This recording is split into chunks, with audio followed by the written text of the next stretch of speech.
We'll be playing 3 of them today. So first will be the prelude, then the gavotte, and lastly the waltz.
Burned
Like Fallen Leaves by Misao Nagoya, 1964.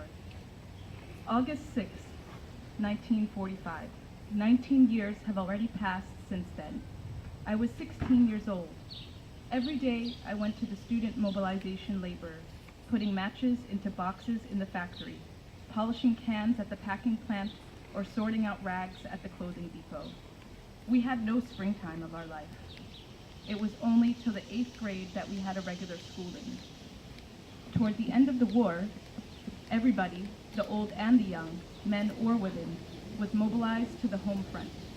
We were forced to offer our own sewing machines to sew in the classrooms mosquito nets or underwear for the military from morning to night. No one said a word, laughed, or cried. Meanwhile, from the windows of our class, we saw American B-29 bombers flying over the air raids. Then our work changed to making bullets at the Japanese Steelwork Company. Hundreds, thousands, or hundreds of thousands of Japanese girls and boys made bullets incessantly in 4 shifts a day. Why didn't we cry? Why didn't we complain? I don't remember seeing the emerald green of the sky in May. Being as dry as charred logs, we curled ourselves up and rolled down the path to war. By then, it was not enough just to make bullets to fight the war. The military began to train girls just like soldiers. We took a simple test and received training. They taught us how to salute and to present arms. It was on the eve of the day that we were to be assigned to the 2nd General Military Headquarters in Hiroshima. Looking back, I think I was a bit proud of myself for being the chosen one, or I had already lost that kind of spirit. On the morning of August 6th, the sky was blue. The rest of my family had already left home when my grandfather and I heard the roar of a B-29 bomber. The ominous sound came closer and closer. Just as I thought we had no time left to escape, reddish-yellow powders exploded above us with a terrible, deafening roar. A bomb was dropped. A bomb fell on us. It hit me. I was standing outside, but I found myself blown off into my house by the blast, lying on my stomach with a pillar and part of the ceiling fallen on my back. Love covered the tatami, straw mats. I couldn't tell which part I was wounded. Unconsciously, I called my grandfather. My feet were trembling on the fallen roof. I must go, I thought. My neighbor's roof was catching the fire. Pressed by the blazing flames, I ran to the mountain. Everyone thought that the bomb had fallen on his or her house. All of them were climbing the mountain, separated from family members, with our hair standing on end, with their skin hanging down, shouting, screaming, and crying. Black smoke rose up and covered the sky in Hiroshima. Soon, coal-black, oily rain started to fall. It seemed to me that everything had happened within a moment, but when I came down the mountain, it was only 3 o'clock in the afternoon. My father, mother, and sisters were all gone. My house and everything else were burned to ashes. Standing on the ruins, which were still hot, I felt like my heart was burning to ashes. My younger sister never came back. She was in the 7th grade and had been mobilized for evacuation work just beneath the bomb blast. One of her classmates who had left home cheerfully on that morning was found dead under the temple wall, blown off by the blast. Another student was found torn apart in the water tank. All that was gathered was one of her legs. Unidentified, with no future, no springtime or life, or no medal of merit, those young ones were burnt like fallen leaves, and they were gone forever. I wonder if my sister was among the 200,000 victims that lost their lives. Or had she failed to escape, left behind alone, forgotten, and become some weed on the wayside? Or had she had her clothes burned away, her naked body swollen, and floated down into the sea, too weak to tell anyone her name, begging for water? Or had she been burned alive and abandoned as unknown person with maggots all over her body? 19 years have passed since then, and she's still missing, leaving nothing behind on this earth. In those days, it was impossible to have anything sweet. We had only 2 days' worth of rationed rice a month. We children fought over the rice and offered to a family Buddhist altar in the house. My little brother, who had been outside the city for group evacuation, later told me that he ate a soybean bit by bit. First, its peels, and he cut it into 2. Ate the bud, then one of the 2 pieces, and then the other. All of us were poor, wretched, and too worn out to shed tears. Why? For what purpose and for whom was this country waging a war? Who on earth had started the war? I had never thought of it. It is only natural. The picture of 3 monkeys that see no evil, hear no evil, speak no evil, had once won the first prize in the school poster contest. Not seeing, not hearing, not speaking, and not doubting, we had been driven to war like sheep. And the atomic bomb was dropped. I never want a war again. Who in the world started this war? And who, without learning any lesson from the past, wants to initiate a war? It is time for me to keep my eyes on, think deeply, not to be deceived again, and make the truth known. In this way, I want to convey my earnest wish for peace to everyone. Thank you.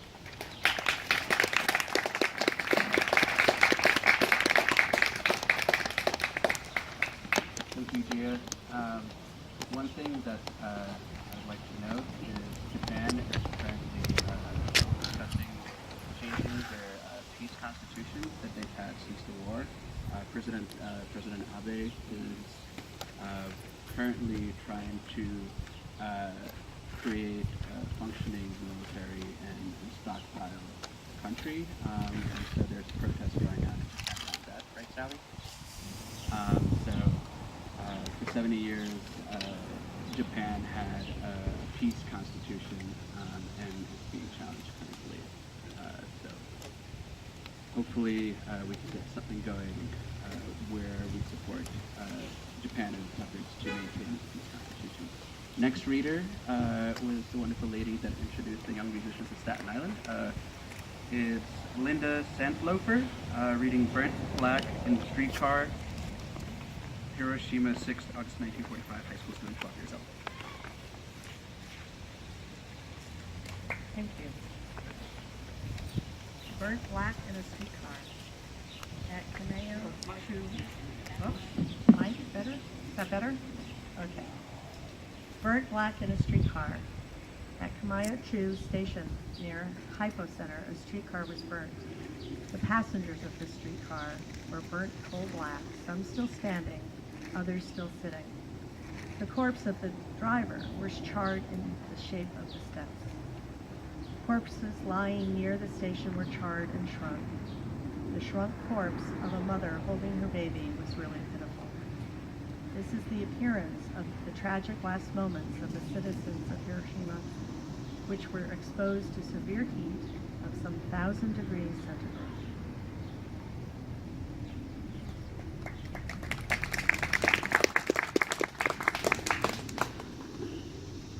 So the next reader is Virginia Allen, reading Totally Wrapped Up on Stretchers, Nagasaki, 11th August 1945, 6-year-old girl.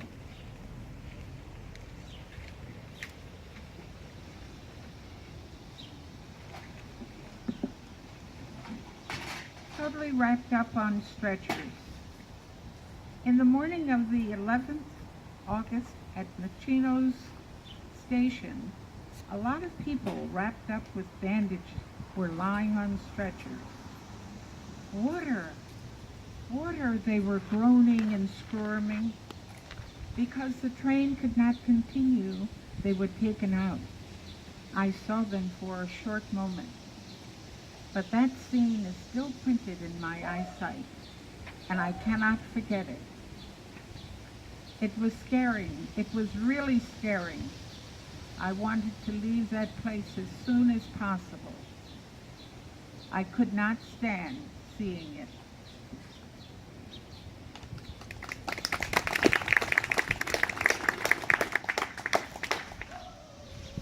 Next up is Sarah Dolinar.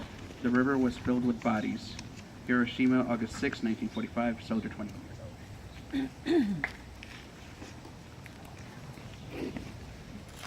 The river was filled with bodies.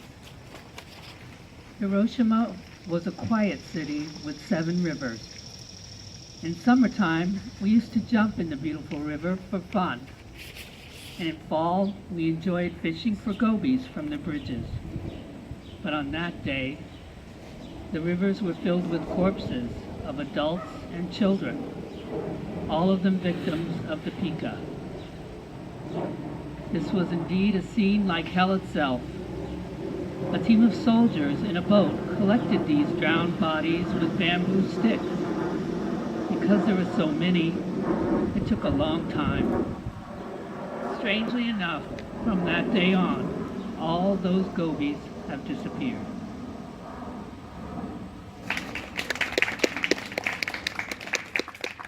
Sarah. Next up is Cindy Borsby. Thank you.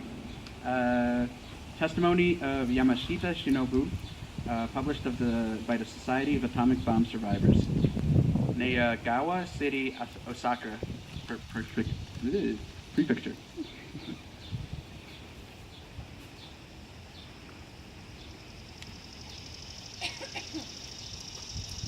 My mother's corpse was dissected by ABCC. Yamashita Shinobu, female, age 2. As a 2-year-old child, I was playing by myself with a toy handcart in front of our house on August 6, 1945. I was suddenly blown away.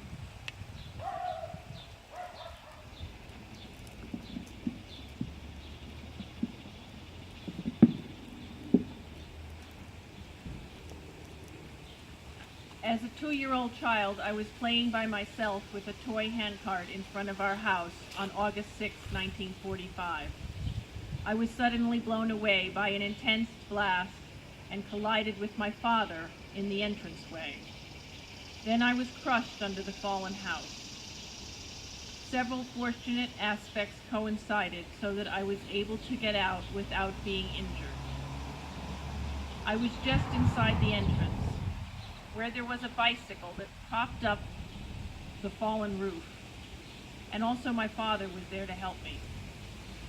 My mother was caught between falling buildings in the backyard and suffered eye and lip injuries.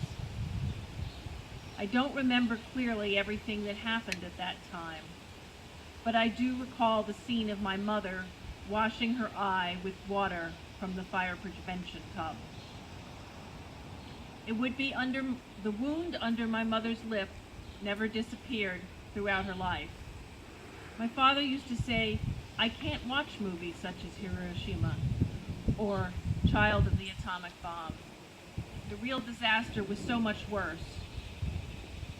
I heard that soon after the war, while my family was lodging at my father's parents' house in Kiwashada City, a doctor gave vitamin injections to each of our family members every day for a month. Getting such a treatment must have been very difficult at that time. I believe that thanks to the doctor, I suffered no after effects.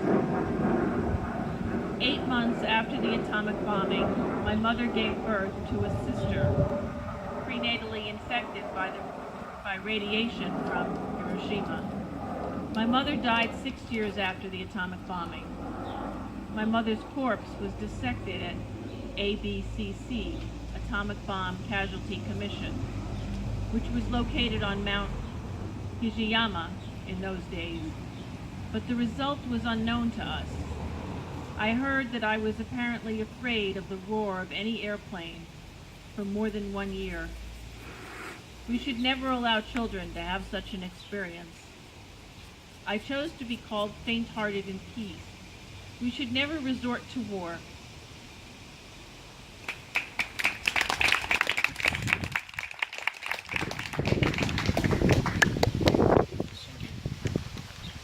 Next up is Rafaela Rousseau from the night at the graveyard, August 9th, 1945, Nagasaki, 9-year-old girl.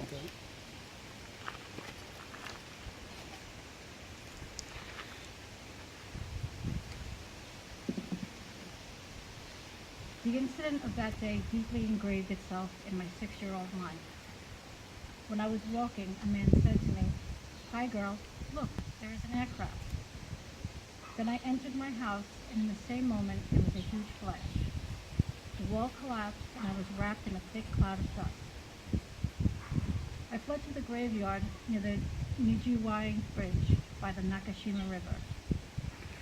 Looking back from the top of a hill, it was like an ocean of fire. I was absorbed in gazing at the fire. There were many injured people lying around. From that night on, we stayed at the graveyard.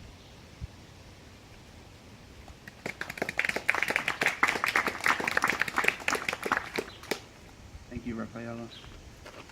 Next up is Hashem El-Malehi, Turkish Cultural Center, right? Muslim Staten Island. Reading Dad, Mom, and Me, Nagasaki, August 9th, 1945, student 19 years old.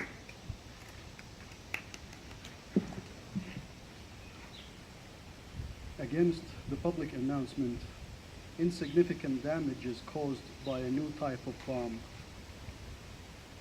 The Urokami area in Nagasaki was a burned field. 50 meters away from Hypocenter, my house in Matsuyama Machi had perished without any traces. I dug the burnt ground to look for a sign of my parents, and I picked up one burnt white bone among the debris. I thought it might be a bone of my mother. Under the debris left by the atomic bomb explosion, I at last discovered dry pieces of mother's bone. Never shall I forget the warmth of her bones. More than half a century has passed since that day, and my father's bones, which I could not collect, may still rest on the dark bottom of the ground. I feel I can hear the voice of my missing father, whose bones remain uncollected deep under the atomic ruins where people bustle about now.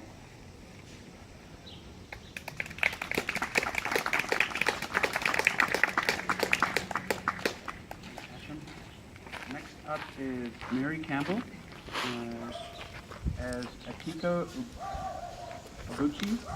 Akiko is a member of Osaka Coast Pink and a New Japan Women's Association.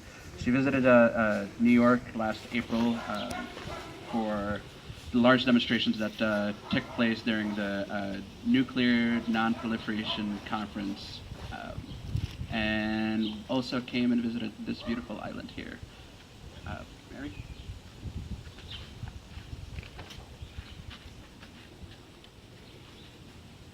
I came from Japan to appeal abolition nuclear weapon. My mother lived in Isawa near the Nagasaki city on 9 August 1945 and saw heavily injured people. The war is miserable. Every battle, every weapon breaks people's body and heart, but the damage by an atom bomb is different. My classmate has leukemia 16 years after the bomb dropped. For 60 years, my mother suffered from painful heart disease. The third son of my younger sister had sickness in his skull. Nuclear weapons destroy the global future. Japanese survivors of the atomic bombing do not want retaliation. They wish that damage will never happen all over the world. Let's abolish nuclear weapons.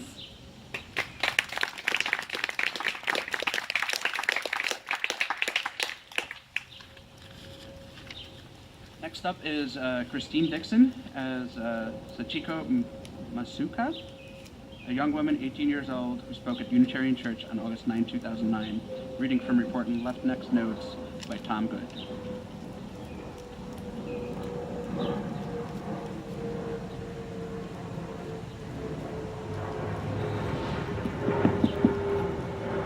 The memory remains. Hiroshima, 64 years later.